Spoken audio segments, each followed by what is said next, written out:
It's a very sad day, and glad we paid our respects. It's it's a tough situation. Great people, great parents, wives, family, and a beautiful ceremony. I guess you got to see that, at least part.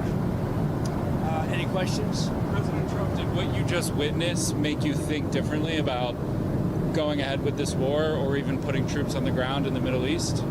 We're winning the war by a lot. We've decimated their whole evil empire. It'll continue, I'm sure, for a little while. But very proud of the people, the parents. The parents were so proud of their boy, as they call him, my boy, in case the young lady. The parents are so proud. Many of them are military parents, as you know. So but it's always a very sad thing. The war itself is going unbelievably. It's as good as it can be. We have Pete here, and you have Steve Witkoff here. We have some additional questions. You're 1 week in now, sir. You're 1 week in at this point. How long, as of now, do you expect? Well, I think we've accomplished more in 1 week than anyone thought possible. We've wiped out their Navy, 44 ships. We've wiped out their Air Force, every plane. We've wiped out most of their missiles. You see, the missiles aren't coming much anymore. We've also hit their manufacturing areas where they make the missiles very hard. Their drone capacity is way down. And we've hurt them where it hurts.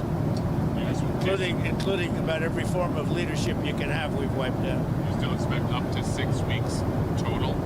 I don't know. I never reject time, whatever it takes. But the military is almost non-existent, if you look. We could hit the military itself very hard, but maybe we will, maybe we won't. We haven't made that determination. What do you think about gas prices? Gas prices right now? Are you worried about gas prices right now? No. This is a short excursion into something that should have been done for 47 years. 47 years it's taken to do this, and no president had the guts to do it. Are you worried you're going to end up coming back to Dover for more of these such dignified transfers? I'm sure I hate to do it, but it's a part of war, isn't it? Who are you with? The Washington Post. When you say it's part of war? The deaths are part of war, yeah. It's part of war. It's a sad part of war. It's the bad part of war. Mr. President, did the United States bomb a girls' elementary school in southern Iran on the first day of the war and kill 175 people? In my opinion, based on what I've seen, that was done by Iran. Is that true, Mr. Hegseth? It was Iran who did that? We're certainly investigating. Still investigating. But the only side that targets civilians is Iran. We think it was done. We think it was done by Iran. Can you give us an Because idea they're very inaccurate, as you know, with their munitions. They have no accuracy whatsoever. It was done by Iran. Can you give us an idea of what unconditional surrender looks like to you? I mean, what do you want from Iran? I said unconditional, not conditional. I said unconditional. It's where they cry uncle, or when they can't fight any longer, there's nobody around to cry uncle. That could happen too, because we've wiped out their leadership numerous times already. So it's if they surrender, or if there is nobody around to surrender, but they're rendered useless in terms of military. Mr. President, can I ask you what Peter asked you a question yesterday? You said it wasn't the right time in that event, but he was asking whether you have indications of whether Russia is supporting Iran somehow in this. No, I haven't had that. I haven't had no indication of that whatsoever. If they are, they're not doing a very good job, because Iran is not doing too well. What about the Strait of Hormuz? There's no traffic really going through it. Well, right that's now. the ship's choices, but we haven't cleaned out. We've wiped out their Navy. The Navy is now at the bottom of the sea, so that's the choice. This is an excursion. We figured oil prices would go up, which they will. They'll also come down. They'll come down very fast, and we will have gotten rid of a major cancer on the face of the earth. We will have taken out a cancer. Don't forget October 7th. Don't forget all of the things that have happened over the years, all caused by these people. So what we're doing is a great thing, not only for our country and not only for Israel, not only for the Middle East, but for the world. Secretary Besson announced some moves to temporarily allow certain Russian oil sales to India. Are you considering any other moves, including the SPR? Well, if there were some, I would do it just to take a little of the pressure off. But I think that the oil pressure, but there's a lot of oil. We've got a lot of oil. Our country has a tremendous amount, and there's a lot of oil out there. That'll get healed very quickly. Would you consider using the SPR or tapping into the SPR at some point? Strategic Reserve? Yeah. Well, I'm the one that built them up. Biden used them so that he could get some extra votes in the election. It turned out it wasn't even him that ran, it was Kamala. And she obviously didn't get any extra votes because we won in an absolute landslide. So he should have used it for that. He used it to I filled it up, and he brought it down to the lowest level it's ever been.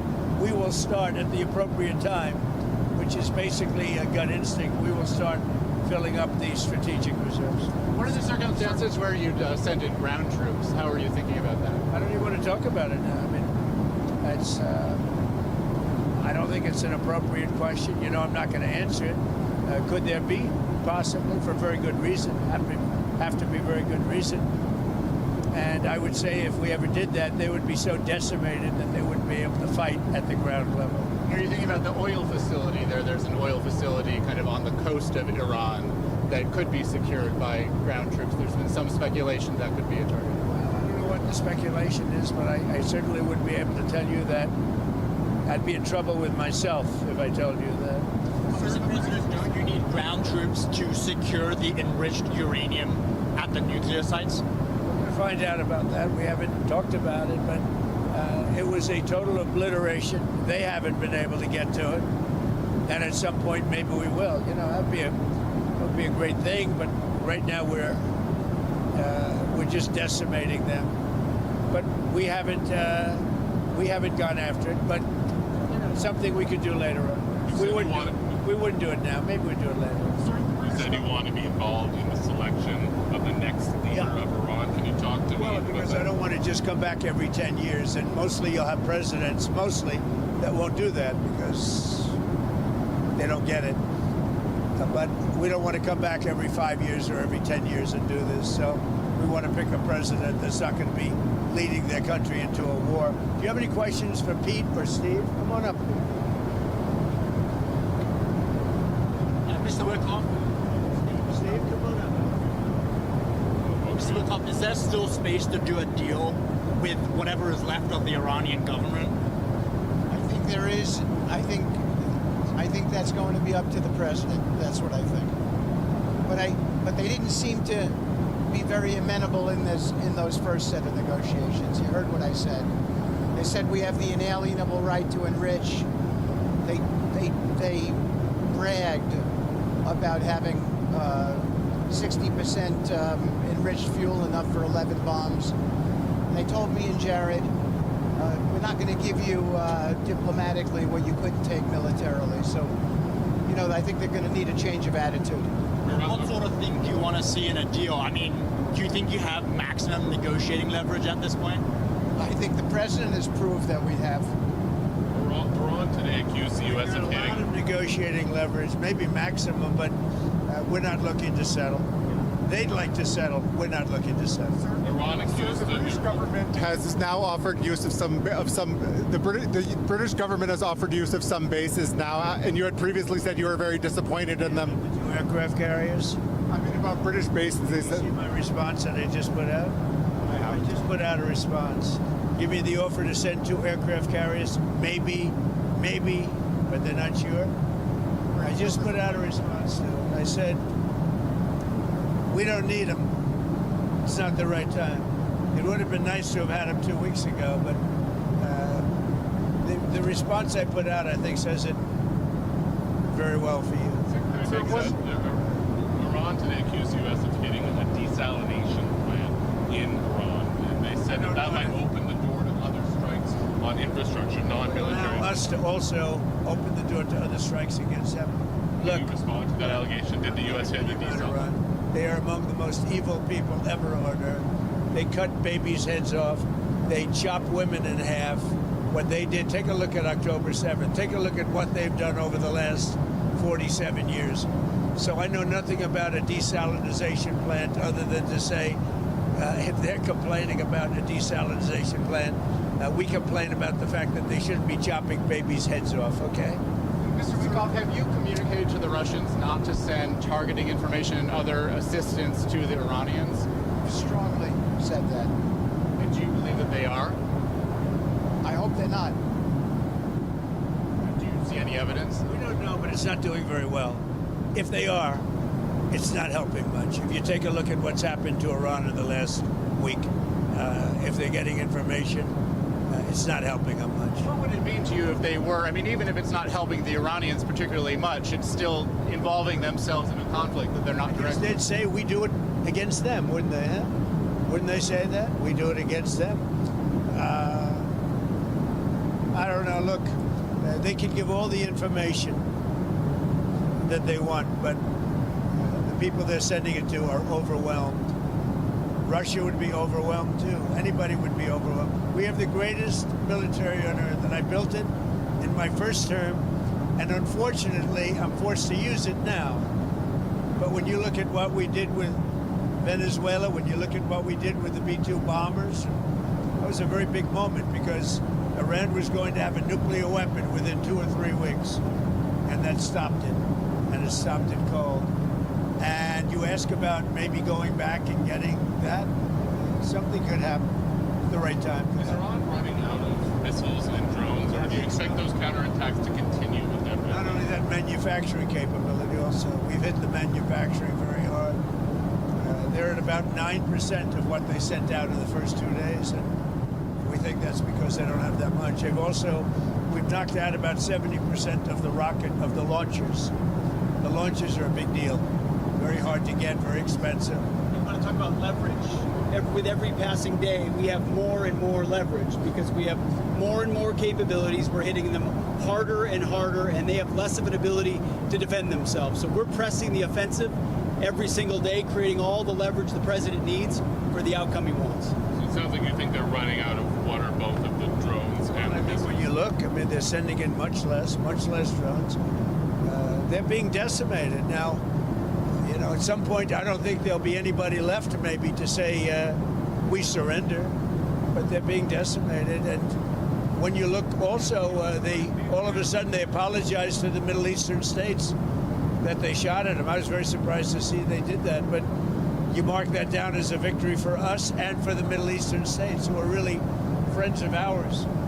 But I guess they're not going to be shooting at them anymore. They apologized, and we'll see what happens. But that's a big loss. That's a surrender right there. I called it a surrender today.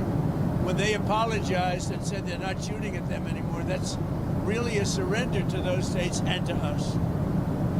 Okay, anything else? Some Iranians are concerned that the Kurds will carve out kind of an autonomous region as they did in Syria and Iraq. We're not looking to the Kurds going in. We're very friendly with the Kurds, as you know, but we don't want to make the war any more complex than it already is. No. You've ruled that out? We don't want, I have ruled it out. I don't want the Kurds going in. I don't want to see the Kurds get hurt, get killed. We've had a good relation. They're willing to go in, but I've told them I don't want them to go in.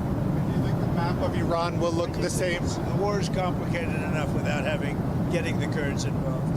And do you think the map of Iran looks the same after this is all done? That I can't tell you. Probably not. Do you know if any shipping companies have taken the U.S. on its offer of insurance to go through the Strait of Hormuz? No, we have it set up. We have a great insurance and reinsurance system, but I don't. Sorry, when you talk about... When this ends, we're going to have a much safer world, you know that. So, you know, this is a minor excursion, but when this ends, we're going to have a much safer world, and we will have gotten rid of a lot of sick and demented people, the leadership. So we got rid of the one leadership, then we got rid of the second level of leadership. Now they're on their third or fourth level of leadership, and they have leaders right now that nobody even knows who they are. Thank you very much, everybody. Thank you.